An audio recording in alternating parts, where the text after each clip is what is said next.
Dawn breaks over the Serengeti Safari Sanctuary in Kenya, bathing the veterinary center in golden light, built of solid brick and surrounded by acacia trees whose branches sway in the breeze. In the corner of the enclosure, on a bed of dry grass, lies Midnight, a black Labrador with a shiny coat now dull from exhaustion.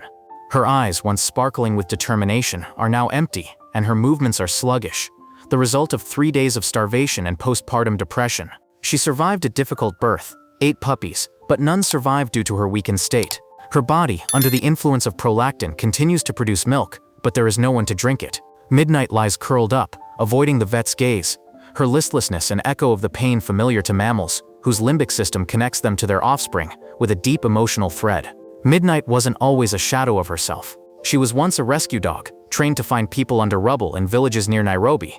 Her owner, unable to cope with the responsibility, abandoned the pregnant dog by the dusty road, a common tragedy in these parts, where stray animals often fall victim to indifference. A sanctuary patrol found her in a ditch, exhausted, dehydrated, her blood sugar critically low. Her paws were shaking, but she still tried to get up, driven by her survival instincts. Sophia Reed, 52, stern-faced but soft-eyed director of the sanctuary, watches Midnight through the glass of her enclosure. 20 years of working with animals has taught her to see not only physical pain, but also emotional pain. She knows that Midnight's depression is not just an emotion, but a brain reaction, where hormones and neural connections in the limbic system create a sense of loss similar to human grief. Sophia writes in her journal, "Midnight, loss of offspring, signs of apathy, isolation, intervention required." That same day, as the sun rises higher, a patrol brings disturbing news. In the savannah 30 kilometers from the center, 3 orphaned lion cubs have been found, 2 males and 1 female, aged 3 to 4 weeks. Their mother was killed by poachers. Rifle casings and bloodstains on the dry grass tell a brutal story. The cubs are in critical condition. Their small bodies are cold from hypothermia, their fur is matted, their eyes are cloudy from dehydration and hunger. At the veterinary center, it's a race against time. Glucose drips, antibiotics, heaters to restore warmth to their fragile bodies. They are fed a formula for big cats through a syringe. But the cubs are weak, their cries, minors thin, barely audible, fade away by nightfall. Sophia, without closing her eyes, watches their restless sleep, noticing how they instinctively seek the warmth of their mother's body, which is no longer there. The next morning, the cubs are alive, but their condition is still critical. Sophia, rubbing her temples after a sleepless night, makes a decision that seems crazy even to her. Midnight, full of milk and oxytocin, the love hormone, can be their salvation. She calls the team for an emergency meeting. The vets and keepers protest. The dog and the lions are different species.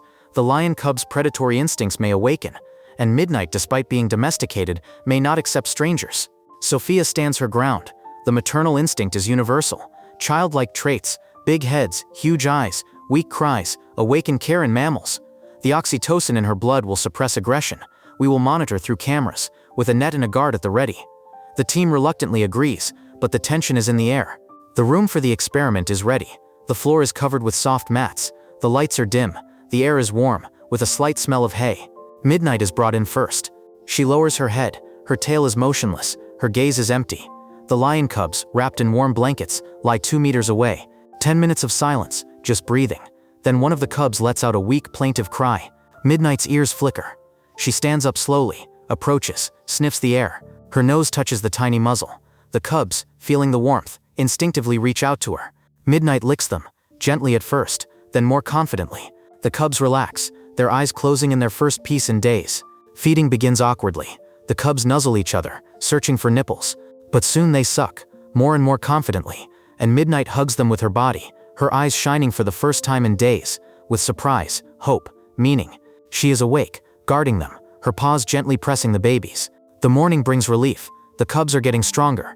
Their cries are getting louder. Their movements are more lively. Midnight, for the first time in 3 days, eats, as if realizing that she is needed by the children.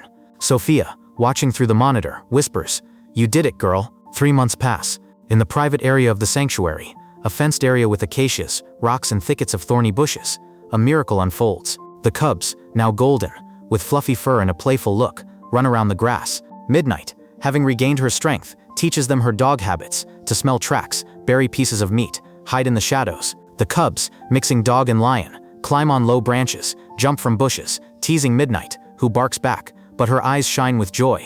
The nights are a black and gold ball on a flat rock under the stars, where Midnight and the cubs sleep, huddled together. Tourists who come to the sanctuary take pictures of them, and local newspapers publish headlines. The dog mother of lions, Sophia records in her journal.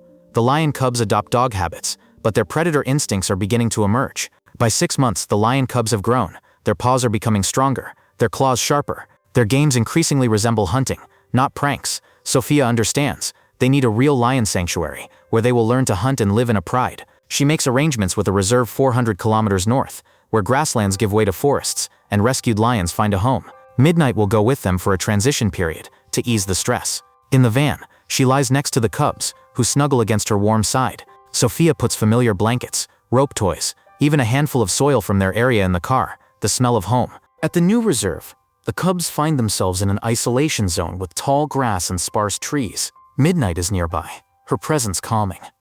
The introduction to Zara, an adult lioness raising orphaned cubs, begins tensely. The cubs, upon seeing her, run to Midnight in panic, hiding behind her. But after a week, curiosity gets the better of them. They follow Zara, copying her movements. After 2 weeks, they respond to her low roar, learning the lion language. Midnight watches from behind a fence, her eyes calm but attentive. A month later, a turning point occurs. The cubs, now confident and strong, begin to distance themselves. Their memory, flexible as that of all predators, is rebuilt to match species cues. One morning, they growl at Midnight, not recognizing her. She lies by the fence for hours, her eyes full of longing, but oxytocin still holds her love. Sophia, seeing this, feels a lump in her throat. Nature is right, but Midnight's heart is breaking. 6 weeks later, Sophia takes Midnight back to the sanctuary. In the village, in a shady garden overlooking the hills, Midnight gets a new home. She is sad, often freezing, looking at the horizon, but the care of Sophia and the team restores her strength. Midnight becomes a therapy dog, helping injured animals, gazelles, birds, even a young giraffe with a fracture. Her scent and sensitivity help to notice their pain, and her presence is calming. 9 months later, Sophia and Midnight return to the reserve. The cubs are now adult lions, with thick manes for the males and grace for the female. They hunt in a pride, their movements precise and powerful. Midnight watches them through the fence with curiosity, but without sadness. One of the lions, noticing her, growls, but there is something familiar in his eyes, like a shadow of memory. Sophia, petting Midnight, whispers, "Love is letting go." Midnight continues her work at the sanctuary, helping new wounded animals. Sometimes, on quiet evenings, she looks to the horizon, where somewhere in the distance her children are roaring. Sophia publishes an article in a conservation magazine. Mother's love is caring, courage, and the ability to let go. Midnight's story becomes a legend, inspiring volunteers and conservationists around the world. Sunset over the Serengeti.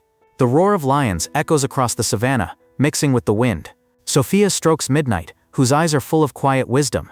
"Have we learned, girl?" she asks. Midnight is silent, but her eyes answer. Love is a courageous path, full of sacrifice and hope.